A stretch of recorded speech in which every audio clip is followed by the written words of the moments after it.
A guide to meditation practice. Before one embarks upon the path of meditation, it is essential to first establish a conducive environment, one that nurtures stillness and attentiveness. Ideally, this environment is quiet and free from distractions. In many cases, such tranquility may be found amidst nature.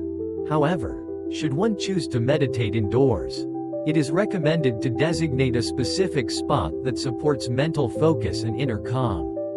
Returning to the same place each time one meditates can help cultivate a sense of continuity and sacredness. Some practitioners may wish to adorn their meditation space with a statue or image of the Buddha, a small lamp, flowers, or the gentle scent of incense. While these elements may enhance the atmosphere, they are not indispensable. What truly matters is that the place be quiet and peaceful, allowing the mind to settle and the heart to open.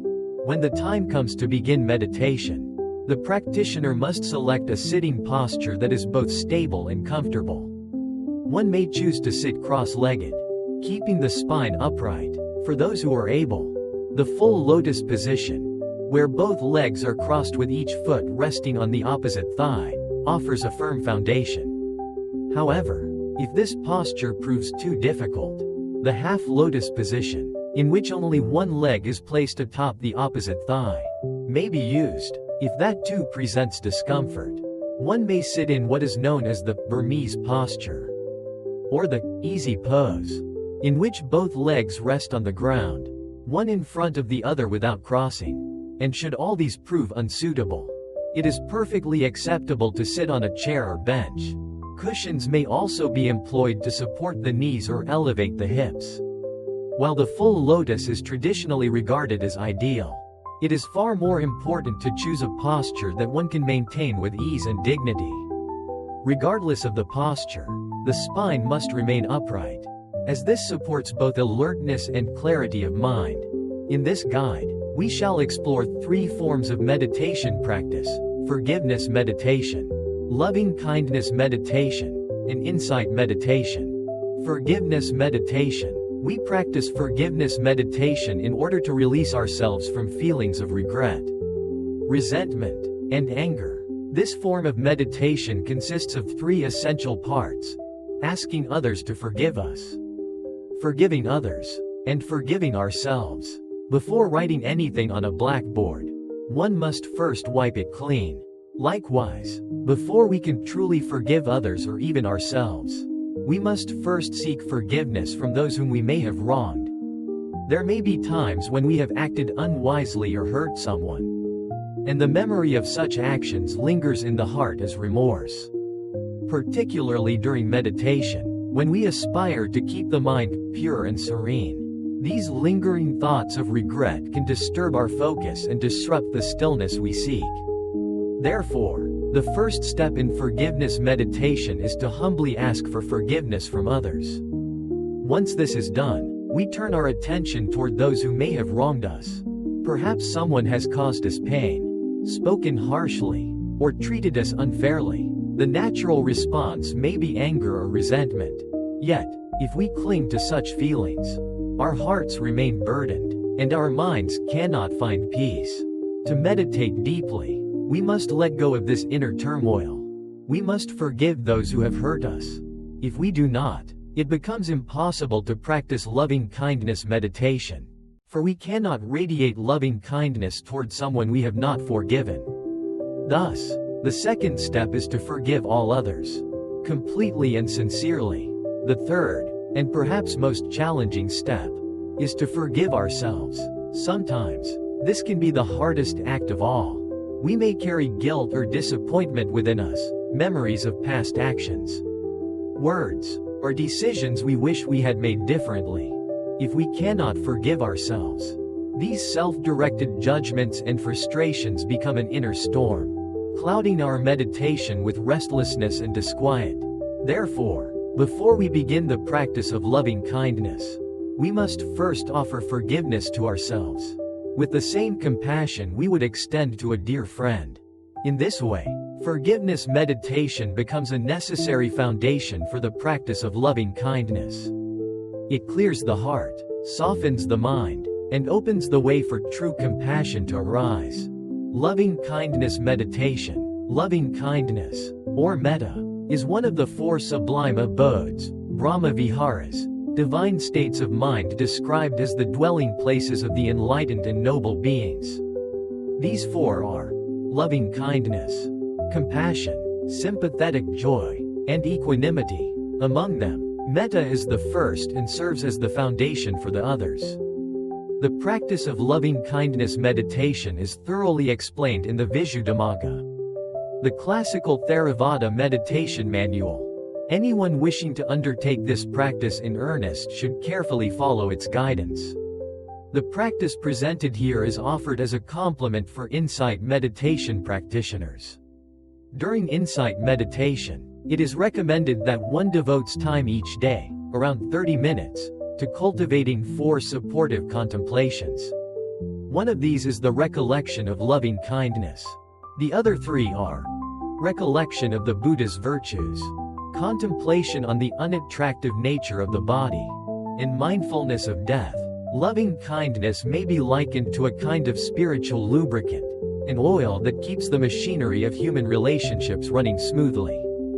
Just as one would not drive a car without oil for fear of damage, we too should be mindful not to neglect the oil of loving kindness in our daily interactions. It is often the absence of this gentle quality that leads to tension, friction, and suffering in our relationships. If more people would apply even a few drops of this oil to their connections with others, many conflicts and sorrows could be softened or dissolved. Hatred, jealousy, resentment, ill will, and hostility would find less room to dwell in the human heart.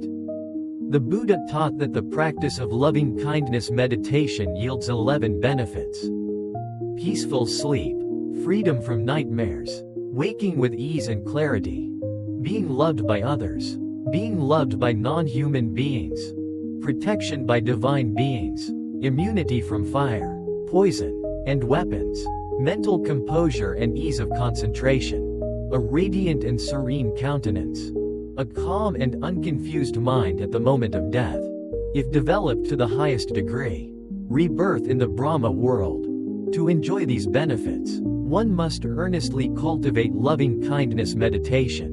Loving kindness is a pure and selfless form of love, a sincere wish for all sentient beings to be happy, safe, and at peace. It is not to be confused with attachment or personal affection that clings to a single individual. Rather, it is a love unbound by conditions, arising from the depths of one's heart with the aspiration that oneself and all others may live in well-being and joy. When your heart is genuinely filled with loving kindness, you will feel a deep sense of inner peace and stillness. That peace naturally flows outward to those you direct your thoughts to, enveloping them in warmth and care. When directed toward all beings, this loving energy radiates outward like light, creating a harmonious and gentle atmosphere wherever it touches. In practicing loving kindness meditation, one begins by directing loving thoughts toward oneself. You might silently recite, "May I be filled with loving kindness, patience, and forgiveness. May I be healthy, peaceful, and happy. May my body be free from illness, and my mind free from suffering.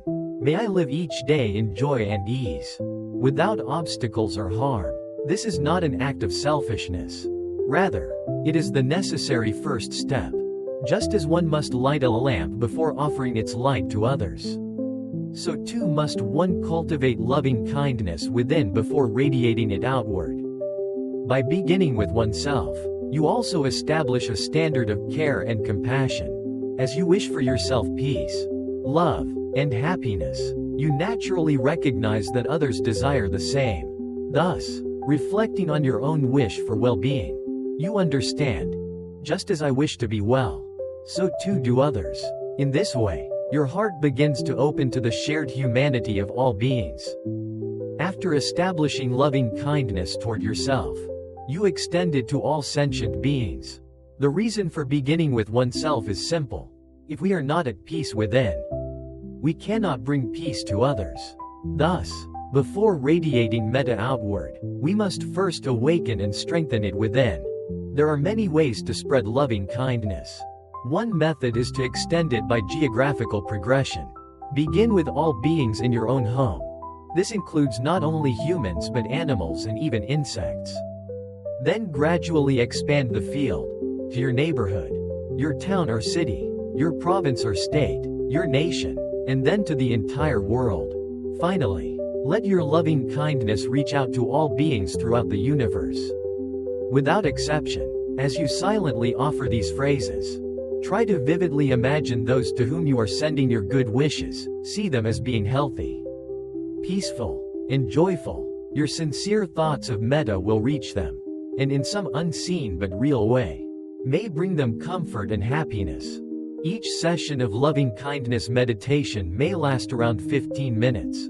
You may also direct your loving kindness toward specific groups of people: your teachers, your parents, your relatives, your friends, strangers, those you have difficulty with, and finally, all living beings. In doing so, the boundaries between self and other dissolve, and the heart expands into vast and radiant compassion.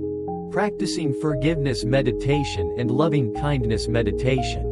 When practicing forgiveness meditation, please place your palms together and recite, "Due to ignorance and lack of mindfulness, I have committed wrong actions, spoken harmful words, and harbored unwholesome thoughts that have brought harm and suffering to others and to other beings. May all beings, with compassion and wisdom, forgive me. I sincerely forgive all those who, through their actions, words, or thoughts, have harmed me or caused me suffering. I sincerely forgive myself and vow from this moment onward to do good, avoid evil, and maintain a pure mind." You should recite these verses 5 to 10 times before beginning loving kindness meditation. Immediately following forgiveness meditation, you may proceed with loving kindness meditation as follows. Radiating loving kindness by categories of beings. When practicing loving kindness meditation in this way, you may silently repeat each of the following verses about 10 times. May I be filled with love, compassion, and forgiveness. May I be blessed with good health, peace, and happiness. May my body be free from illness and my mind from suffering. May I be joyful every day and free from all obstacles. May my teachers and spiritual guides be filled with love, compassion, and forgiveness. May my parents, may my family members, may my relatives, may my friends, may my co-workers, may all meditation practitioners, may those who do not know me, may those who have ill will toward me, may all beings be filled with love, compassion, and forgiveness. May they be blessed with good health, peace, and happiness. May their bodies be free from illness and their minds from suffering. May they be joyful every day and free from all obstacles. May all beings be free from hatred and conflict. May they experience peace. May they be free from suffering and not harm one another. May they be generous and live long, healthy, fulfilling lives. May they protect their peace and happiness. May all beings who are suffering be relieved of their pain. May those in fear be freed from fear. May those in mourning find comfort and peace. Radiating loving kindness by location. When practicing loving kindness meditation in this way, you may silently repeat each of the following verses about 10 times.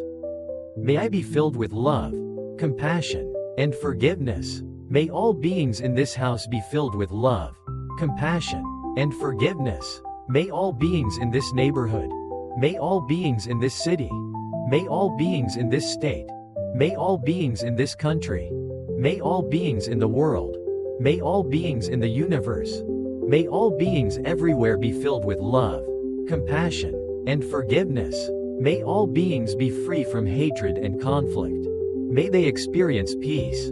May they be free from suffering and not harm one another. May they be generous and live long, healthy, fulfilling lives. May they protect their peace and happiness. May all beings who are suffering be relieved of their pain. May those in fear be freed from fear. May those in mourning find comfort and peace.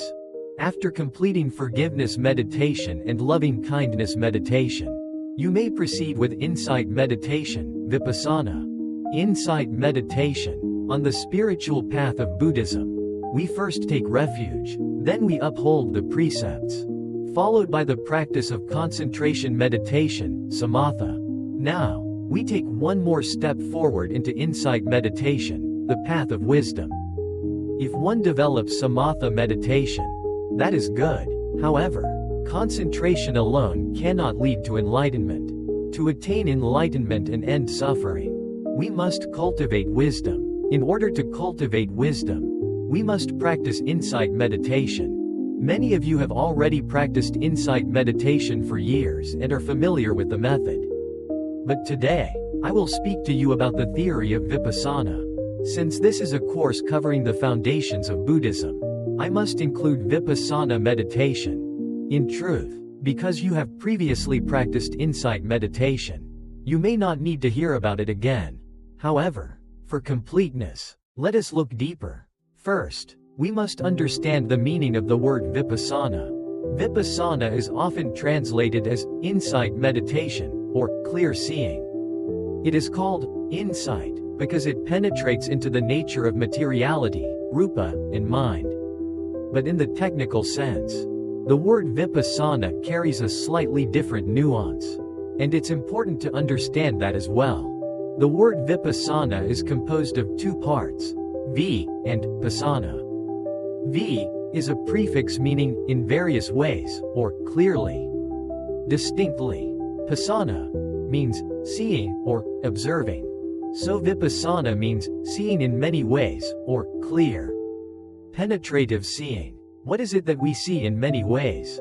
It is materiality and mind, or the five aggregates, or all conditioned phenomena. And what do we see about them? That they are impermanent, suffering, and non-self.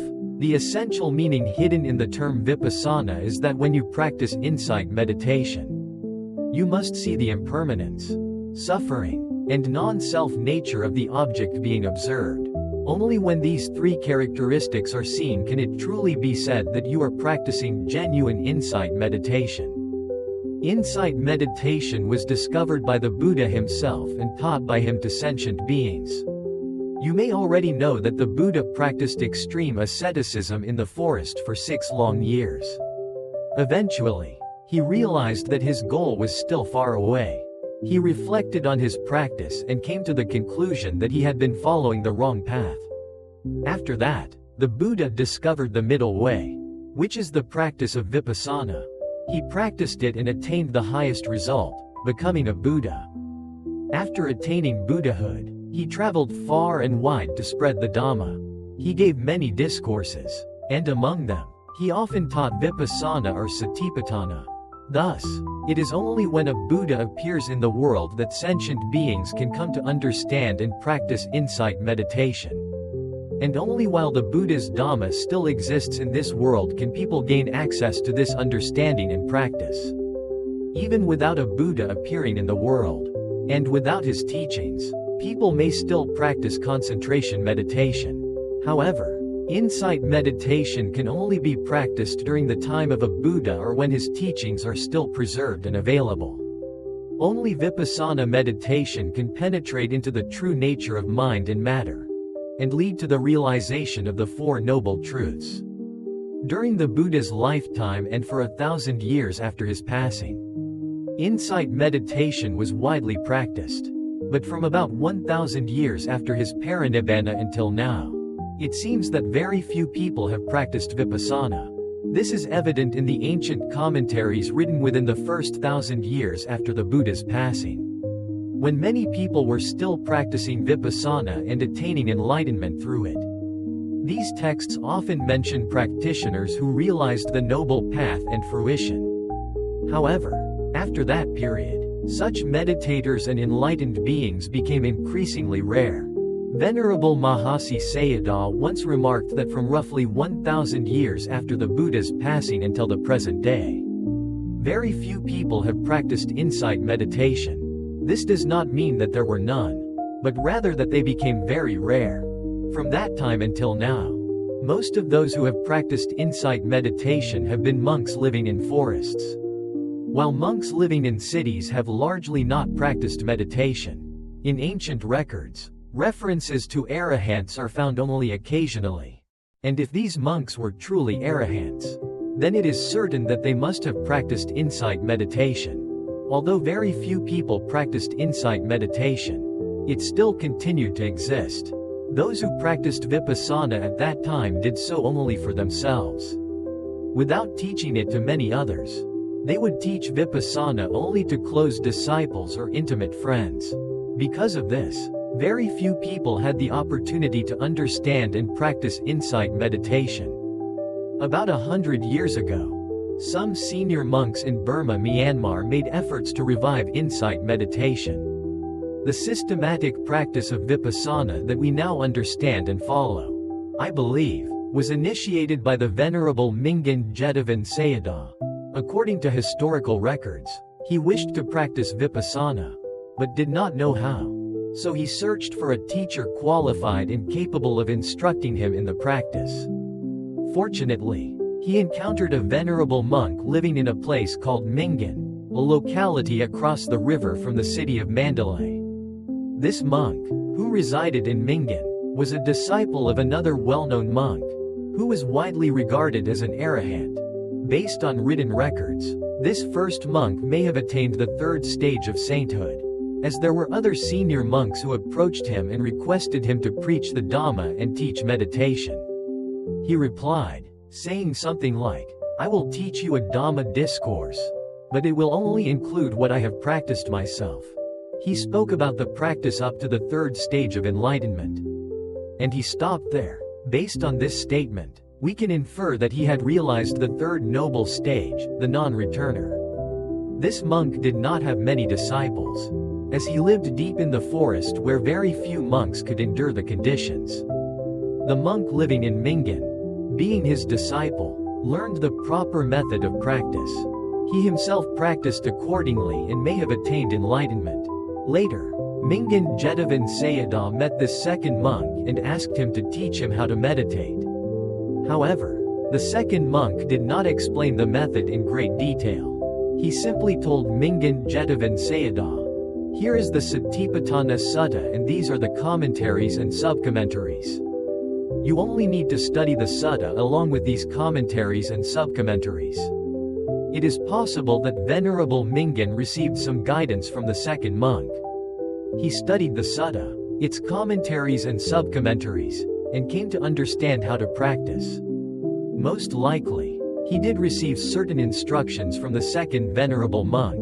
Thus, Mingyur Jedavan Sayadaw practiced vipassana meditation based on the scriptures and according to the guidance he received. He may have reached a certain level of realization and was content with his practice. This occurred around 1908, at the beginning of the 20th century.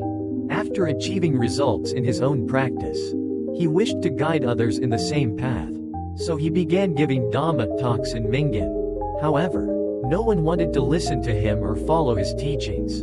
To the monks and laypeople of that time, what he taught sounded strange. People criticized and ridiculed him, even making fun of his instructions. For example, when he taught, when walking, know that you are walking; when sitting, know that you are sitting. They mocked him by saying things like, "When I walk, I know I'm walking; when I kill a fish, I know I'm killing a fish." So no one followed his teachings. He then returned to his hometown, thinking that his fellow villagers and relatives might be more receptive. But there too, no one listened or followed him, and he was again met with criticism and mockery. After staying in his hometown for 2 years, he returned to Mingyur and persistently continued his teaching efforts. At that time, a couple came to listen to his Dhamma talks. They were inspired and wished to practice meditation under his guidance. These two followed his instructions and achieved positive results.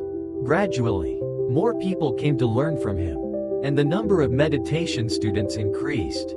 Later, he founded a meditation center there. In the year 1911, from that point onward, many meditation centers in other towns began to be established. Around 1914, Venerable Mingyur Jedavan traveled to Lower Burma and established another meditation center in Thailand, naming it the Mingyur Jedavan Meditation Center. This is why he became known as Mingyur Jedavan Sayadaw. Many people came to meditate with him, and his reputation spread. Both monks and laypeople became his students, and many of them continued practicing vipassana meditation. Some of them became meditation teachers, continuing the meditation tradition he taught. One of his students, Venerable Vishuddha, founded a meditation center in Yangon and began teaching vipassana according to the Mingyur tradition. That meditation center still exists today in Yangon, not far from the Shwedagon Pagoda. In 1932, another student came to practice under Mingyur Jedavan Sayadaw for 4 months, then returned to his own monastery.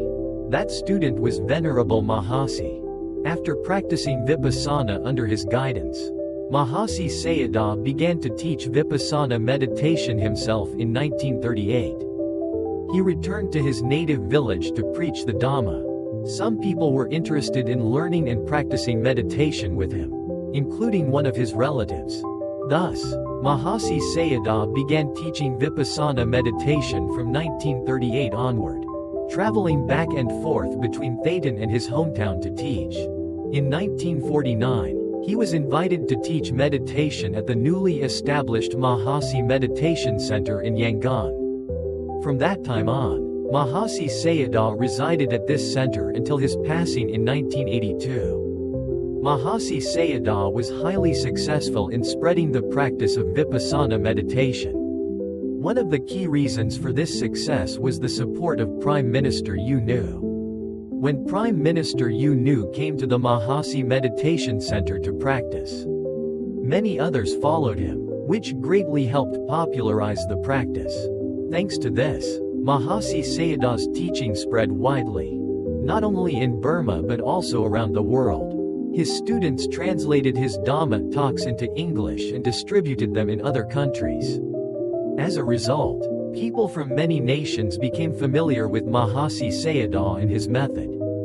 In Burma, many new meditation centers were established, and thousands upon thousands of people practiced at these centers.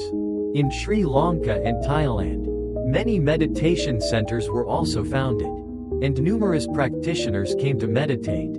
Mahasi Sayadaw was not the only meditation master in Burma.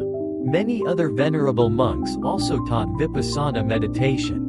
Although their methods differed in certain aspects, they all based their teachings on the core practices outlined in the Mahasatipatthana Sutta. Mahasi Sayadaw was invited to the United States to lead meditation retreats. He taught in various places, including the Insight Meditation Society in Barre, Massachusetts, in 1979. After traveling throughout the U.S. to lead retreats, he returned to Burma but left me behind to continue spreading vipassana meditation. Later on, many meditation teachers began to teach vipassana meditation according to the tradition of Venerable Mingyur, such as Pandita, Kandala, Dhammapiya, Janaka, Kim Tru, Su Khan, and others. They all taught meditation following the method of Mahasi Sayadaw, in accordance with the Mahasatipatthana Sutta of the Buddha. In New York, there is Venerable Indaka. Thus, the disciples of Mahasi Sayadaw have propagated the method of vipassana meditation in the United States. Now let us go deeper into vipassana. The progress of insight meditation is divided into 7 stages of purification, known as the 7 Vishuddhas. A meditator progresses from one stage of purification to the next, without skipping any stage. One must proceed step by step from the beginning to the end. At each stage, the meditator experiences different types of insight knowledge. Various insights arise in the mind of the meditator as they advance through the 7 stages of purification. The first stage is the purification of virtue, Sila Vishuddhi. At this level, one does not yet practice vipassana meditation but instead focuses on purifying one's moral conduct. This purification forms the solid foundation upon which concentration and wisdom are built. If morality is impure, One cannot achieve mental concentration. Without concentration, it is impossible to penetrate the true nature of phenomena. Therefore, the purification of virtue is a very important step toward success in vipassana practice. In terms of moral precepts, monks have their own set of rules. The Visuddhimagga only discusses the monastic code and not the precepts for laypeople, as it is a book written by a monk for monks. However, here we will refer to the lay precepts, such as the 5 precepts, the 8 precepts, etc. At the very least, a meditator should observe the 5 precepts. But observing the 8 precepts yields greater merit and benefit because it allows more time for meditation. Thus, observing the 8 precepts is better than observing the 5. If you do not handle money during your meditation retreat, you may even observe the 10 precepts. Although today it is quite difficult to follow all 10. In short, one may observe 5, 8, or 10 precepts to purify one's moral conduct. Hence, the first step, observing precepts, is like a preparatory stage for meditation. The second stage is the purification of mind. This truly refers to mental concentration. When one attains upakara samadhi or reaches the jhanas, the mind is said to be purified. In other words, a purified mind is one that has attained access concentration or jhana. A meditator who attains access concentration and enters the jhanas is practicing samatha meditation. When such a meditator achieves these levels, the mind is considered purified.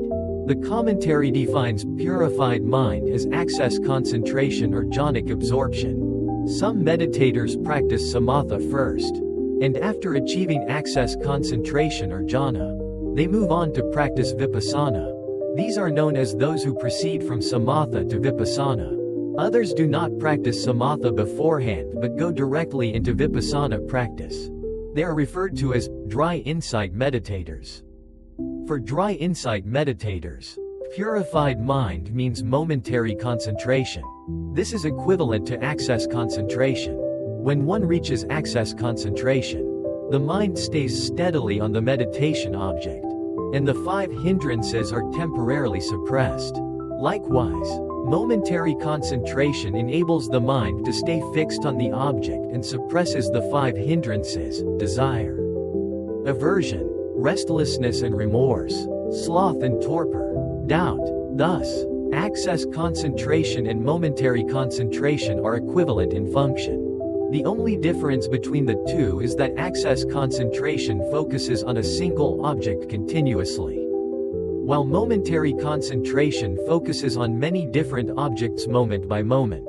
The objects in momentary concentration constantly change, whereas access concentration remains fixed on a single object.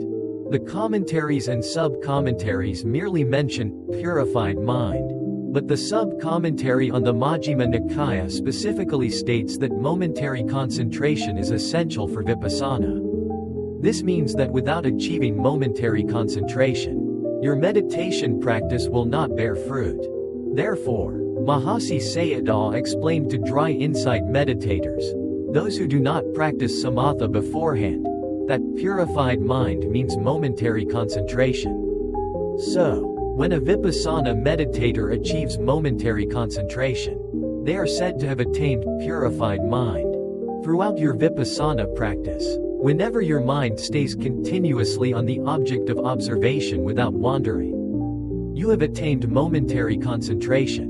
When this happens, the mind is no longer overwhelmed by defilements, and you begin to see things clearly. You can distinguish between matter and mind. Likewise, you will begin to observe the characteristic, function, manifestation, or proximate cause of the object. Thus, when you can clearly perceive the object, when you can distinguish between matter and mind, and when you see the characteristics, functions, manifestations, or proximate causes clearly, at that point, you have attained purification by knowledge and vision of what is and is not the path. Purification by knowledge and vision of what is and is not the path means that when you observe an object, you simply recognize it as an object and recognize the mind that is observing the object. The object is just the object. The mind is just the mind. Only these elements arise and pass away, there is nothing else. There is nothing that can be called a soul or self. When reaching this level, one eliminates wrong views, especially the misconception that there is a soul or a self inherent in matter and mind. This stage is called the insight of differentiating mind and matter. After clearly and precisely seeing mind and matter, you will begin to see the causes behind them. You will see what causes mind to arise, and what causes matter to arise. At this level, doubts are overcome, such as doubts about whether I existed in the past or will exist in the future, as well as doubts concerning the Buddha, the Dhamma, the Sangha, and the practice. At this stage, you have attained the insight into conditionality. Cause here means true causes and sometimes includes supporting conditions. At this point, you perceive the conditionality or the supporting factors of phenomena. For example, because there is a visible object, there arises visual consciousness. Because there is something to be noted, there arises the noting mind, and so forth. You see the causal nature of all phenomena clearly. Reaching this stage is known as purification by overcoming doubt.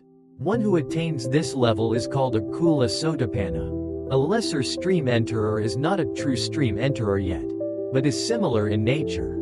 A true stream enterer no longer takes rebirth in the four woeful realms. A lesser stream enterer will not fall into these lower realms in the next life, provided they do not regress from this level, meaning they continue practicing diligently. Because this individual will not fall into the lower realms in the next life, they are referred to as a lesser stream enterer. After seeing the causes behind mind and matter, the meditator will begin to see the three characteristics of existence. At this stage, the meditator contemplates groups of phenomena and clearly sees them as impermanent, suffering, and non-self. This stage is called purification by knowledge and vision of what is and is not the path. The meditator remains with multiple objects and clearly perceives them as impermanent, suffering, and non-self. After clearly perceiving the three characteristics, impermanence, suffering, and non-self, of mind and matter, the meditator begins to directly experience the arising and passing away, or the coming and going, of individual phenomena. No longer seeing objects as a solid whole, they discern them as individual phenomena. When they see the arising and passing away of mind and matter, their concentration becomes stronger. As concentration intensifies, they begin to experience what are called the defilements of insight. At this stage, the meditator experiences bright lights, joy, bliss, clarity, strong faith, increased energy, rapture, and a deepening mindfulness that becomes steady without effort. Ultimately, they become attached to these incomplete insights. When these insights first arise, meditators tend to cling to them, becoming attached to the 10 imperfections of insight. Upon experiencing these, they believe they have reached the goal and stop progressing further. But this is not the final destination of the path.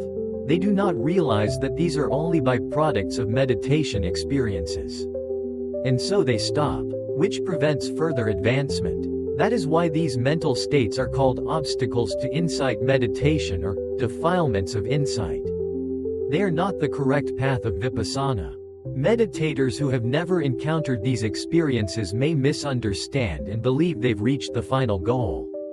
But those who understand or have previously gone through these experiences will recognize that this is not the true goal and will know how to overcome them. They then diligently resume their practice and go beyond these flawed insights. This stage of insight is known as purification by knowledge and vision of the way and not the way, meaning the discernment between what is correct and what is incorrect, what is the true path and what is not. After overcoming these obstacles, the meditator continues to observe the arising and passing away of mind and matter. At this level, their perception and knowledge become sharper.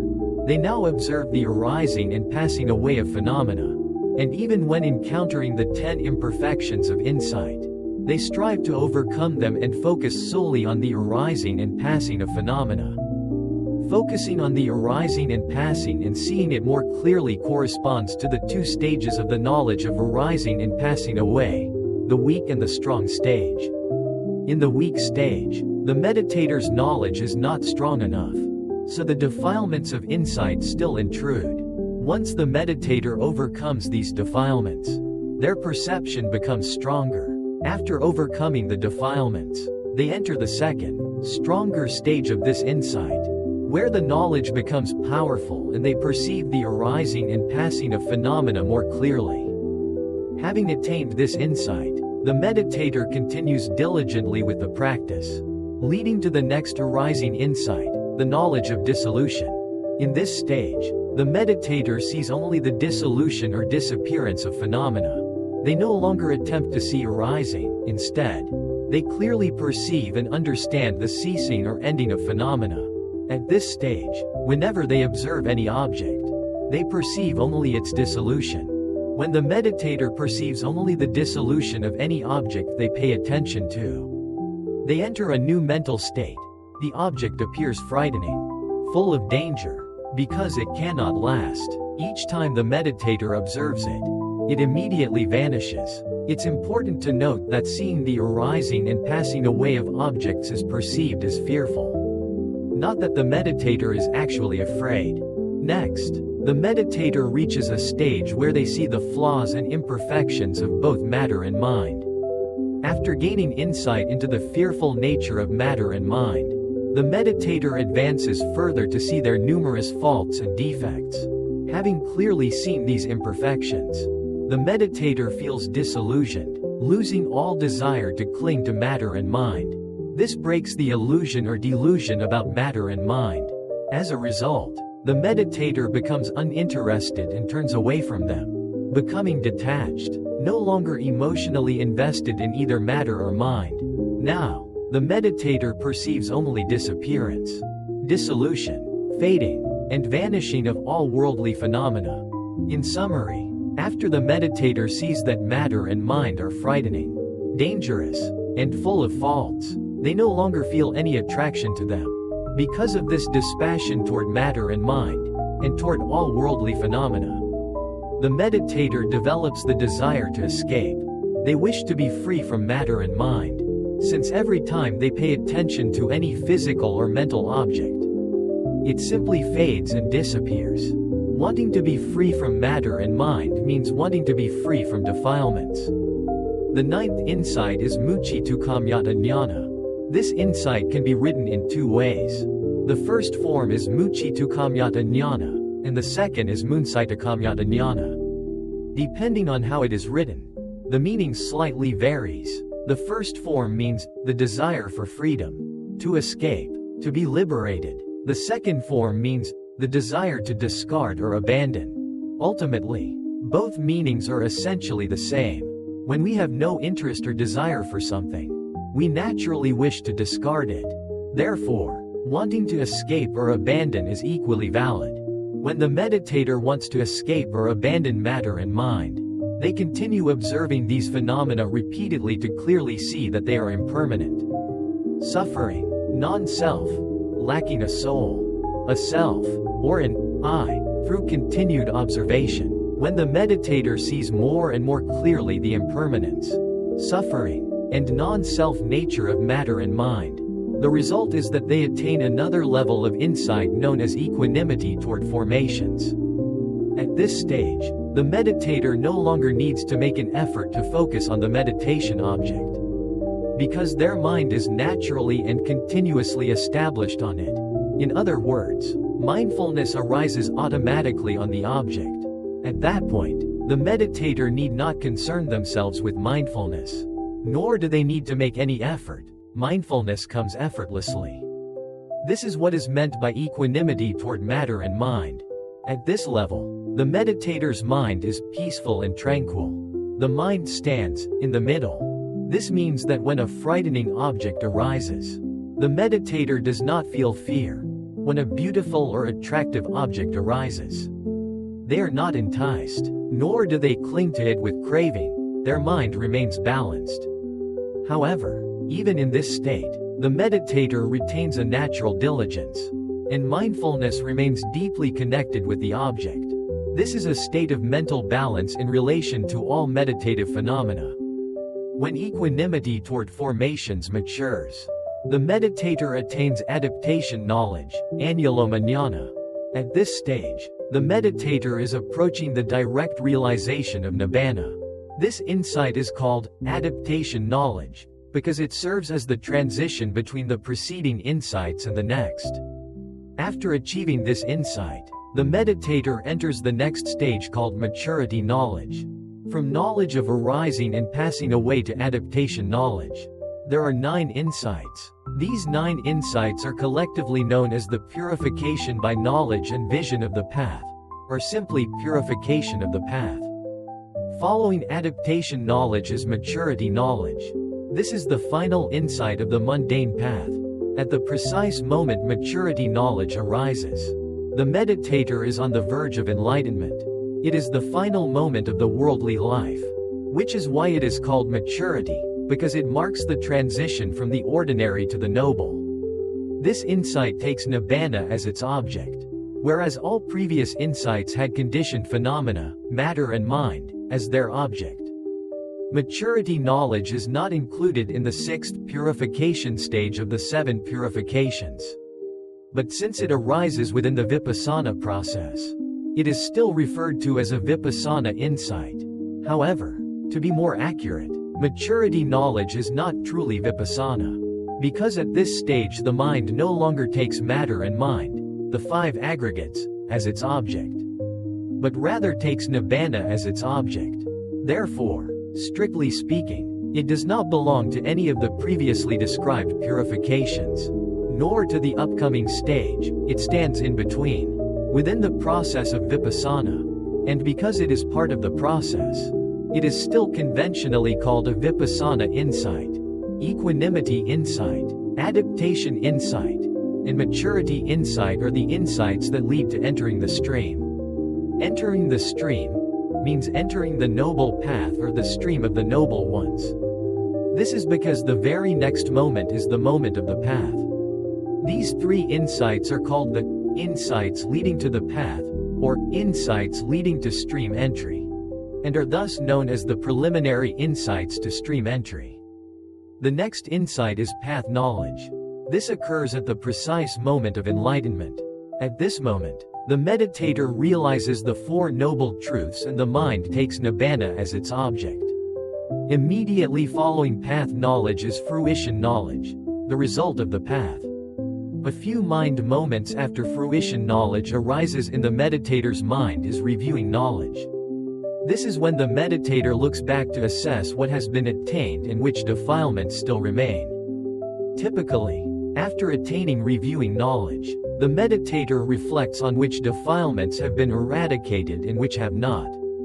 There are 5 types of reviewing knowledge: reviewing the path, reviewing the fruition, reviewing nibbana, reviewing defilements that have been eliminated, reviewing defilements that still remain. The 7th stage of purification is called purification by knowledge and vision, which refers specifically to path knowledge. Thus, there are 7 stages of purification to go through, or in other words, 16 stages of insight that lead to the realization of the path and its fruition. These 16 insight knowledges are: knowledge of the distinction between mentality and materiality, knowledge of conditionality, comprehension knowledge, arising and passing away, dissolution, fearfulness, danger, disenchantment, desire for deliverance, reflection, equanimity towards formations, adaptation knowledge, maturity knowledge, path knowledge, fruition knowledge, reviewing knowledge. These are the 16 insight knowledges associated with the practice of vipassana. Among these 16, the Manual of Abhidhamma states that only 10 of them are officially classified as vipassana jnanas. These are from the insight into the 3 characteristics up to adaptation knowledge. More precisely, maturity knowledge is not counted as vipassana because it no longer takes conditioned phenomena as its object. It takes nibbana instead. However, The commentaries explain that the first two insights, knowledge of mentality and materiality and knowledge of conditionality, can also be considered part of vipassana. Therefore, according to the commentaries, 13 insights can be classified as vipassana jnanas. From the first knowledge up to adaptation knowledge, the 14th insight, path knowledge, is not classified as vipassana, because it is considered to be above or beyond insight knowledge.